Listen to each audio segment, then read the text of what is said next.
മരണവാർത്ത അറിയാൻ ഒരു ദിവസം വൈകി. അറിഞ്ഞപ്പോൾ ചിലതൊക്കെ പറയണമെന്നുണ്ടായിരുന്നു. പറയാൻ സമയം അനുവദിച്ചില്ല. ആശുപത്രിയിൽ നല്ല തിരക്കായിരുന്നു. പിന്നെ ഇന്നലെ അവരെ മോനും മരുമോളും പേരക്കുട്ടിയും കാണിക്കാൻ വന്നപ്പം അറിഞ്ഞില്ല ഉപ്പ മരിച്ചത് എന്ന് പറഞ്ഞപ്പം ഞാൻ പറഞ്ഞു, ഞാൻ കുറേ പറയണമെന്ന് വിചാരിച്ചിരുന്നു. അപ്പം മുഹമ്മദ് മാസ്റ്റർ എന്ന് പറയുമ്പോൾ നാട്ടുകാർ വിളിക്കുന്ന പേരെന്താണെന്ന് എനിക്കറിയില്ല. നമ്മളിലേക്ക് നിറഞ്ഞൊരു പുഞ്ചിരി, മായാത്ത പുഞ്ചിരി എന്നും മുഖത്ത് വിരിയിച്ചു കൊണ്ടുവരുന്ന രൂപമാണ് ഓർമ്മ വരുന്നത്.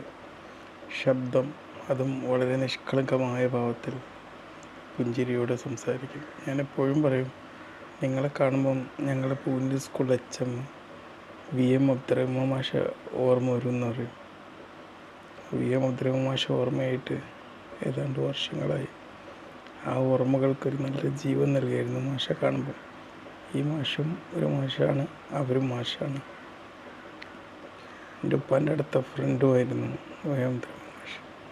അങ്ങനെ ഈ മുഹമ്മദ് മാഷ് ഈ ഓർമ്മ ഉണ്ട്. പലപ്പോഴും ഈ ഇടവണ്ണ യത്തീംഖാനയിൽ കുട്ടികളെയൊക്കെ കൊണ്ടിങ്ങനെ വരുന്നതാണ് എൻ്റെ മനസ്സിലേക്ക് പെട്ടെന്ന് ഓർമ്മ വന്നത്. യത്തീംഖാനയിൽ അന്ന് ഒരുപാട് കുട്ടികൾ പഠിക്കുന്ന ഒരു കാലമായിരുന്നു.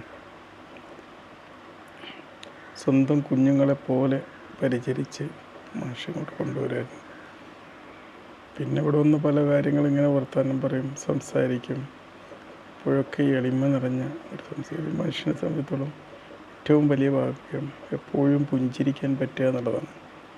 എപ്പോഴും പുഞ്ചിരിക്കാൻ പറ്റുക എന്നുള്ളതാണ്. പലപ്പോഴും നമുക്കില്ലാതായി പോകുന്നത് അതുപോലെ. ഒരു മനുഷ്യൻ്റെ വിശ്വാസത്തിൻ്റെ കരുത്ത്, വിശ്വാസത്തിൻ്റെ പവറൊക്കെ അവരുടെ ശരീരത്തിൽ നിന്ന് റിഫ്ലക്റ്റ് ചെയ്യുന്നപ്പോൾ എന്നറിയാം, മറ്റുള്ളവർക്ക് എപ്പോഴും പുഞ്ചിരി സമ്മാനിക്കുമ്പോൾ.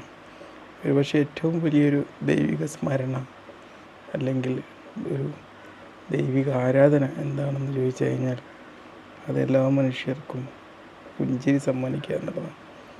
മുഹമ്മദ് മാഷെക്കുറിച്ച് ഓർക്കുമ്പോൾ എൻ്റെ മനസ്സിൽ ഈ പറയുന്ന നിമിഷത്തിലും ആ ഒരു പുഞ്ചിരിയാണ്, ആ ഒരു നിഷ്കളങ്കതയാണ് മനസ്സിലുള്ളത്.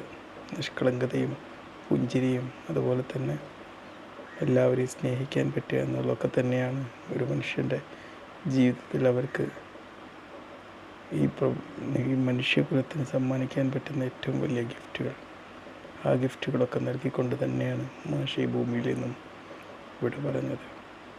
ഏതായാലും മാഷയുടെ പുതിയ ജീവിതം മരണത്തിനപ്പുറത്തെ